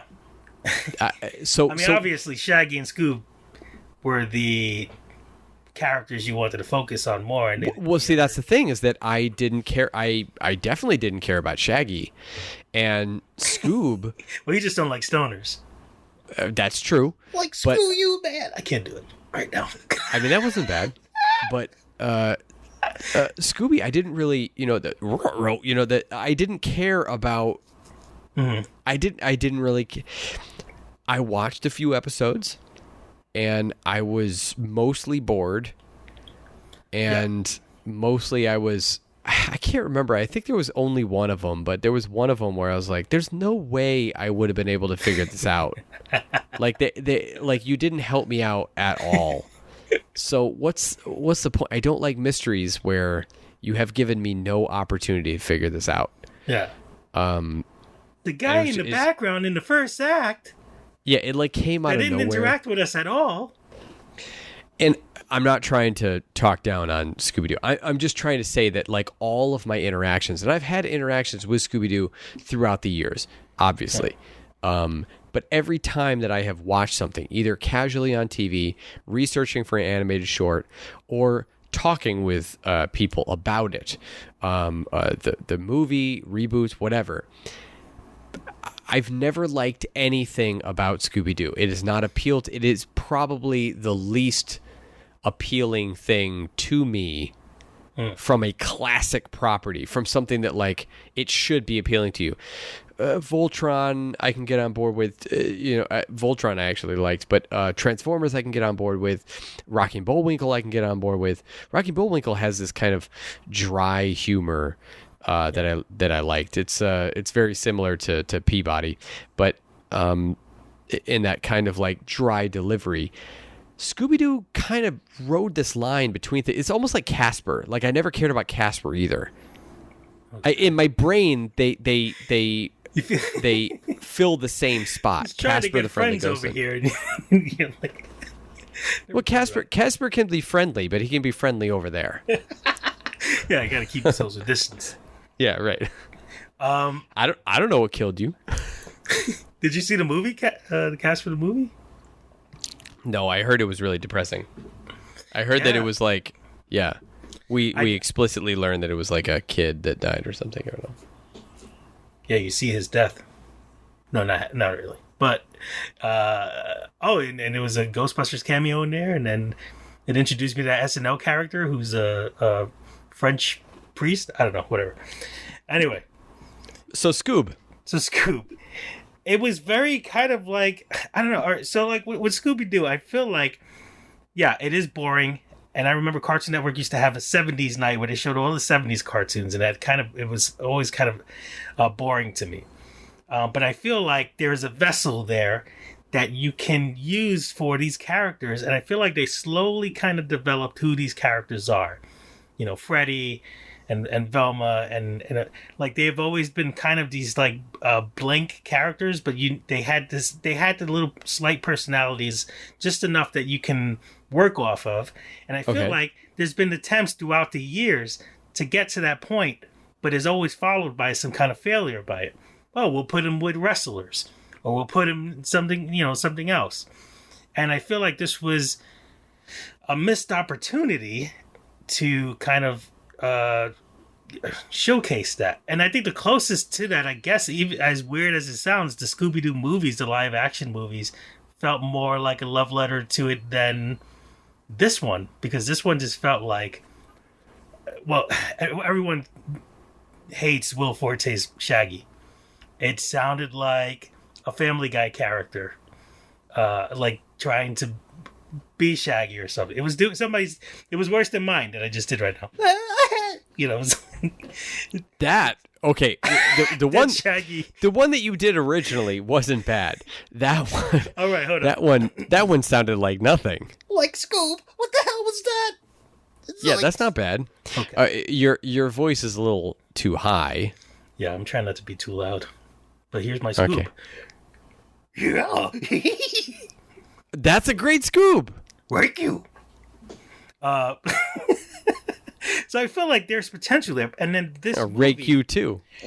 This movie was very all right. It starts off with them, Scooby meeting Shaggy, and it starts off. Scooby Doo should always start off with nighttime, lightning, a haunted house, and it started off at the beach, and they start playing California. Oh, that's the clip that we saw? Yeah, where they're young, right? Very beginning, and then they show the meeting, and that when they're young and they're in a haunted house running around, that's really the only time they do that, because right after that, they go like, you know, they became longtime friends and they grew into this. Immediately right after, their friendship is Shaggy and Scooby's friendship is broken up with the other characters, because Simon Cowell from American Idol, who looked like a Shrek character, like he was a character in Shrek once as well, broke them up, and then they immediately go to space. The fuck? Yeah, and then they. I'm so confused. I actually it sounds like you're talking about a season of something. No, this is the movie. I mean, sorry. I know, but it like as you're talking, like listen to the description. Yeah. As you're talking, it sounds like a season of a TV show. Yeah. No, it starts off with them meeting on Halloween night, and they're dealing with bullies, and then they solve a mystery, and they go, "We should continue doing this," and then they're doing like a little beginning montage, and they're trying to make it similar to the theme song, but then you see them growing older, until who they are now, and they're like, "Oh, cool! That's cool that they're doing this," and then immediately right after, they're at a diner, and Simon Cowell walks in, and he wants to kind of work with them on something, and then Shaggy and Scooby start singing that song from what's that with Lady Gaga? That movie with Lady Gaga and The Star Is Born thing. Yeah, they start singing that song badly, and then Simon Cowell's like, "You guys are awful," and then they kind of they're upset by it, and they kind of run away. And Simon Cowell. Wait. Was their partnership based on singing? No. So why were they singing? Because they were just trying to impress Simon Caveman Sowell. Caveman Sowell is Bizarro World Simon Cowell, where he's super nice to everybody. Compliments. there's room for improvement, but so like, and then they're bowling, and then I even forgot, it was just like these robot characters there, and then they meet the Falcon guy who's played by Mark Wahlberg, and then it just becomes like a thing with Scooby and Shaggy. I don't know, like Shaggy's wait. jealous. So where's Fred and Velma and where's the rest of the gang? They're looking for Scooby and Shaggy.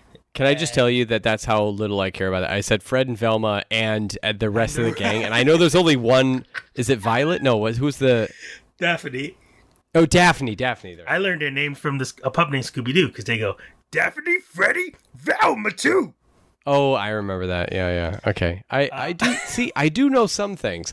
For some reason, it's just something that you ever hear something, or someone tells you something, and you're like, and you immediately forget it. It's because it means so little to you that it doesn't impact your brain.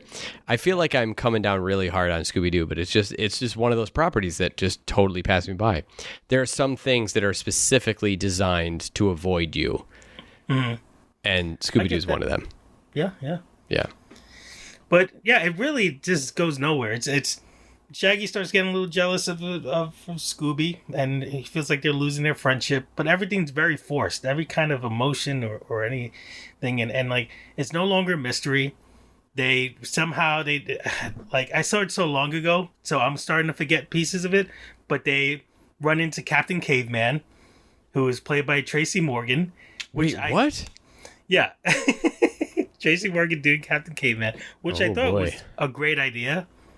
Caveman. He doesn't even say it like that.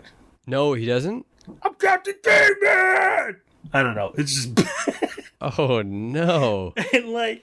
So he says it like Tracy on 30 Rock. Like, yeah. And I'm Captain Caveman! Which... It sounds like that would be great. I would want a standalone movie with that. But once it happened... And I've been watching his show a lot.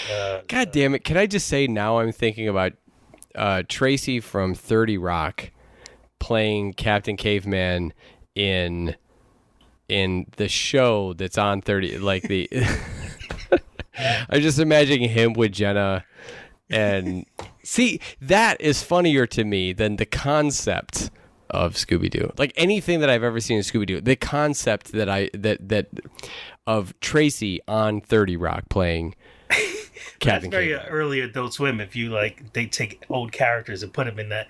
If you put Tracy Morgan as Captain Caveman in his own series, I think. Can you imagine if they chose him to voice Captain Caveman in Harvey Birdman? Oh my God! Attorney at law. Yeah, I don't know. It's. Oh, they did return to something scary a little bit, but it was like they go to a scary amusement park, but they got out of there quick. And the bad guy is what's his name from the Wacky Racers, and he had the dog Muttley. I remember the dog. Muttley wasn't I'm even yawning now, even just listening to this. Muttley wasn't even there to the very end. Honestly, as you started talking about Scooby-Doo and talking about all this, I don't know if you've seen my face, but you know when you try to like not yawn and you just end up going, you just end up making that that face that looks like you're I feel like somebody who's been complaining about my day, and then I couldn't find a parking. Once I found a parking, I had to I double parked, so I had to run in. But then I hear a horn outside, and I had to go. It's you know what? Actually, it's worse than that. It's like meeting someone at the food court in the mall, and they're late, and they arrive, and they're talking about how much difficulty they had finding parking in the mall parking lot. I was on level 1, and there was a parking spot that I thought was a parking spot, but then there was a pillar there, so I had to go up to level 2, and I was yeah, exactly. And I yawn. I yawn out of boredom. So yeah, it's just to have a Hanna-Barbera universe. They kind of did what DC did with the Justice League, where they're just kind of throwing things in there just to kind of, get it out of the way. Ooh, throwing shade at the Justice League at the same time as Scooby-Doo. I mean, this is really, Right. you know what? You're doing an all right job. You know what's funny? You just brought up Justice League. Justice League is DC, and DC is owned by Warner Brothers. Guess who owns Scoop? Warner Brothers. Warner Brothers. Mm-hmm. This is fun. They're like Kevin Bacon of... Well, Warner Brothers also, I mean, we already said Warner Brothers owns HBO, so Scoob on HBO. But it is going to get a theatrical release. That's the one thing that I shared. The film is out as of the 1st of July, video on demand in Australia and New Zealand, July 10th in the UK, but it hits the cinemas, also called the theaters, but you can't say theaters in Europe, or else they think that it is a play. So you have to say cinemas. On July 8th in France, Netherlands, and Switzerland. Theatrical releases in other countries will follow. That is an interesting point, is that it seems to be more about the way that other countries have dealt with the coronavirus and the way that other countries have come back from it. It seems to be that these countries, France, Netherlands, and Switzerland, like France has opened up its theaters recently, Netherlands, Switzerland, they have dealt with it in a better way. They closed up everything much sooner, much more efficiently, rolled out testing much faster, were able to, once they were able to find people that were affected by COVID-19, they were able to get the information out to everyone in their sphere of influence and get them under quarantine as well, which is what they say is like the number one thing to containing a pandemic, an epidemic or a pandemic, is to find out. First, you have to test and you have to find out people who have it. And then you have to find out their sphere of influence and you have to make sure that they quarantine and you have to test them to see if they already have it. And if they have it, or if anyone in there has it, you have to find out their sphere of influence. So you have to contain any of the people that have it. But to do that, you need to have broad testing. And it seems that these countries have done that to a point where they've started opening up theaters in a way that has been relatively successful for them, which means that Warner Brothers is allowed to release their movie into theaters, or, as the Europeans would say, cinema. But there's still other countries that are getting it on video on demand. This makes the money very interesting, very hard to determine any information out of it, because it's not like it wasn't released all in theaters, it wasn't released all on digital, and it wasn't released in combination. Like any of the countries where it is released on digital, it is not released in cinema. Any of the places where it is released in cinema is not released on digital. Yeah. That's a hard thing to parse. Like, whoever is the data analyst at Warner Brothers for this information is going to have their work cut out for them, because they're going to have to figure out, hey, how do you tally that up? Is how much money you are making in the first weekend, second weekend, based on but there's a lot of caveats. So in this particular case, there's going to be a lot of different graphs that they're going to have to show based on release, based on how this release was rolled out differently than previous releases, and how that compares to other things that have been released similarly. And if they have not released any other movie similarly to Scoob, then it's an outlier. Going to be really hard to get any real satisfying information out of it. This is a fascinating time for movies. Tom Hanks has a movie that's coming out that he was like, I think he said something about how disappointing it was that it was going up on Apple TV and it wasn't going up in theaters, which I got to be honest, I agree with him, because it's supposed to be some sort of war epic. And I told you I saw 1917. I can't tell you how much would be lost if you saw 1917 sitting at home watching it on your TV. That was an incredible feat of filmmaking. You want to see that on the big screen. There are things, I hate the movie theaters, but it's the people. I hate people. I I hate the people in the movie theaters. And I think I mentioned this before in what was it? Blade Runner 20 something. Whatever the new Blade Runner was. 2049, I think, or something like that. Oh, I don't remember. One of those numbers, 20 something. There was a guy who was sitting kitty corner to me who had his phone. He was looking at YouTube on his phone, and then I think at one point he opened up Netflix or something. He was on Facebook. He was all over his phone. But I definitely remember looking down and seeing him on YouTube. I was like, "What the fuck are you doing?" And went to go see it on IMAX. IMAX. Now, granted, we were in like Murray Hill, which I assume that just based on positioning, that he was a insufferable asshole. But maybe it was oh god, I can't even remember what the name was. I had it for like a few months and I barely used it. What was that subscription service that you used to go watch movies? I think I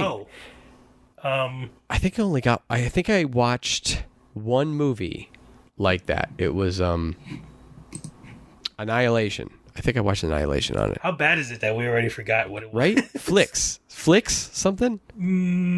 No. No, it wasn't Flicks. It was No. You're looking it up, huh? Yeah. I assume that it was something like that. Yeah, I wouldn't even know how to look it up. I'm just like, movie whenever ticket. Movie subscription service. Ah, there we go. Let's see.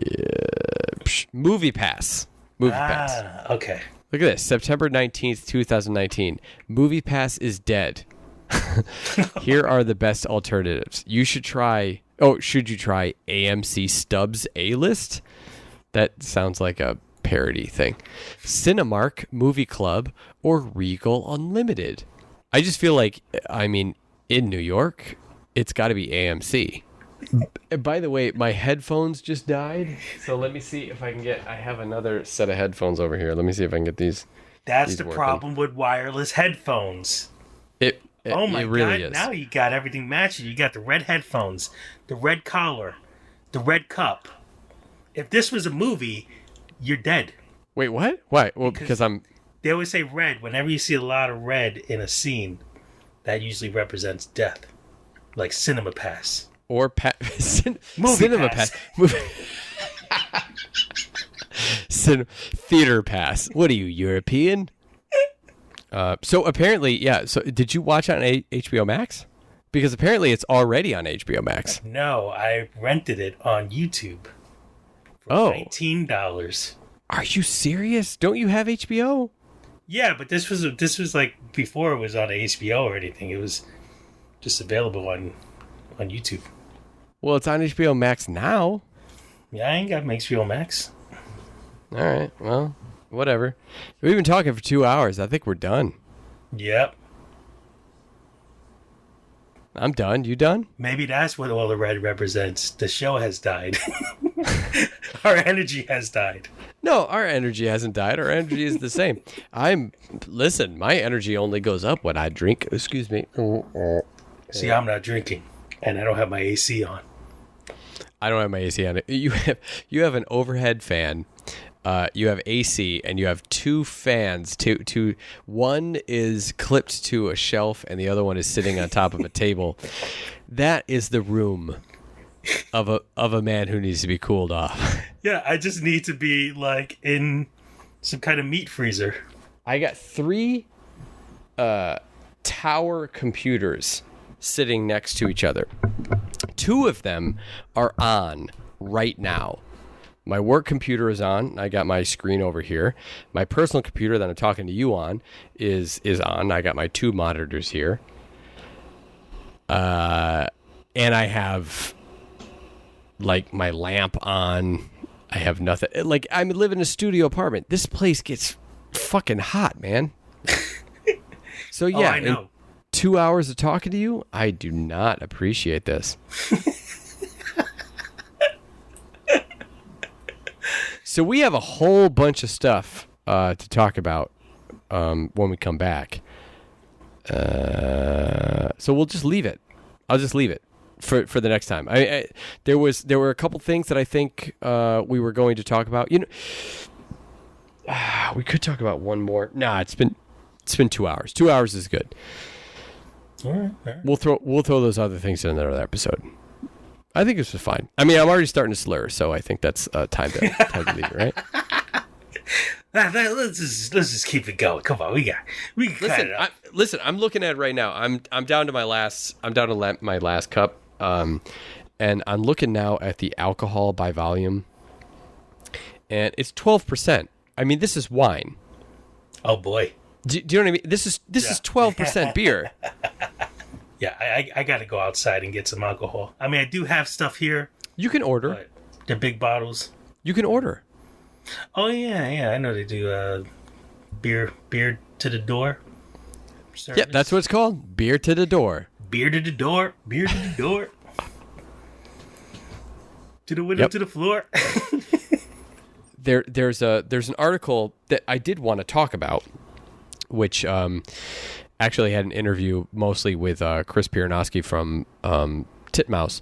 It was talking about working in the pandemic, animation in the pandemic, and what it took to keep things going, and why animation was surviving and thriving the way that it was. And one of the things that we have had to deal with, and one of the things, the concerns that we've had, especially recently with all these storms, I lost internet today. I lost internet for 7 minutes, and it scared the crap out of me because, like, I still had internet on my phone. I still had, so I could technically probably send stuff. But let's say, for instance, I lost power. I can't turn my computer on for that. I have a laptop. I might be able to do something, but it's definitely not. It's going to be very jittery because of the power that I have on my laptop. There are some very real concerns with working from home, but they're very similar to the ones that you have working on site. If you're working on site and all of a sudden your power goes out, well, you're screwed. Everyone on site is screwed. If you're in a long-term production, not so bad, because you got months to like build this stuff up. On a daily show, very, very difficult. Oh, I would imagine. Yeah, that was the issue with South Park, because they limited their time so much that I think the power had shut off one time. They missed the deadline in one of their episodes because of it for the first time. Every morning right now I have a 9:15 meeting that I have to meet. Tomorrow my meeting is at 8:45. I'm not off until at least 9 o'clock. There's a lot of freelancers who are freelancers because they want to work from home, not because they want to be freelancers. They just don't want to work in the studio.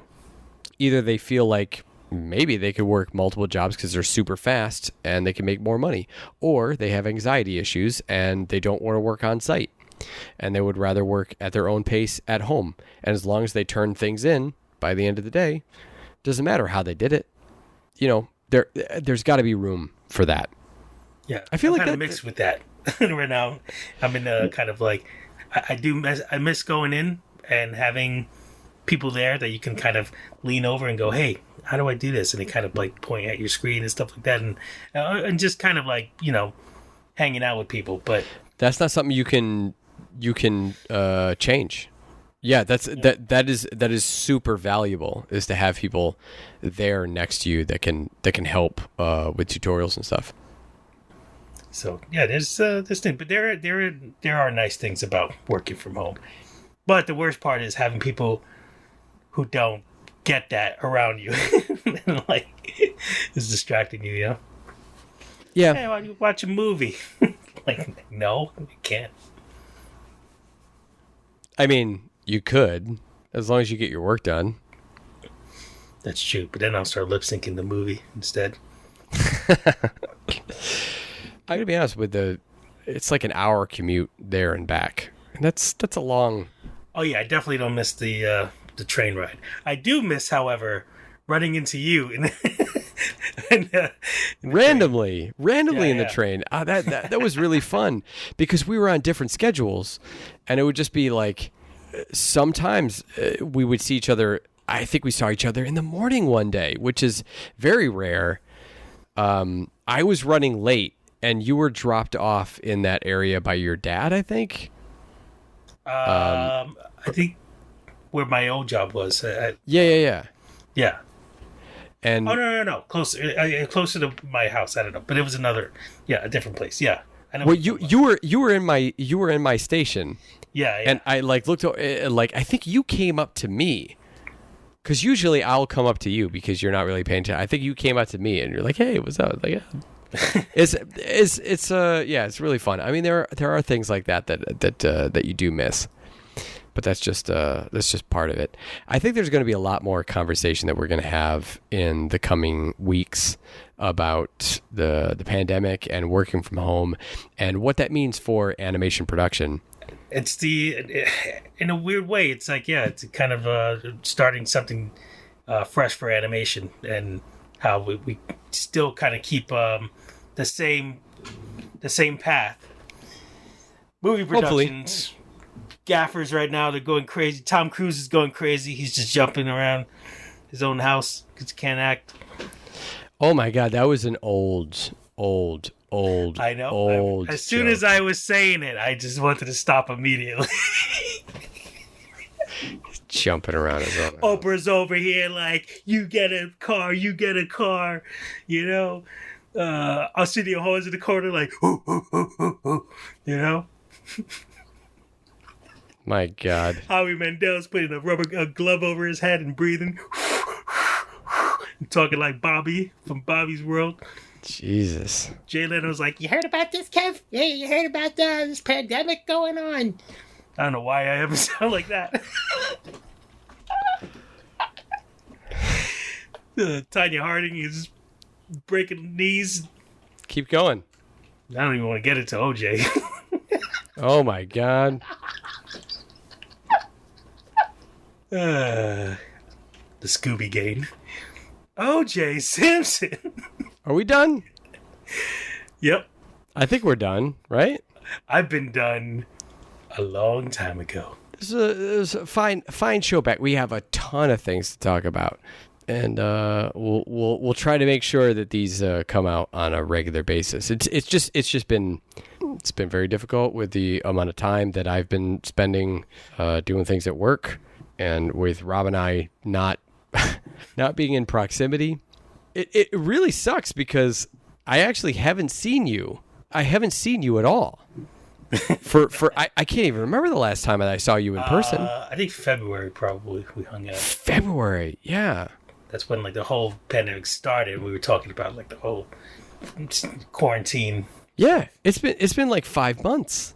It's been like 5 months I see you. The last time I went 5 months without seeing you was like when I was living in England. Oh yeah.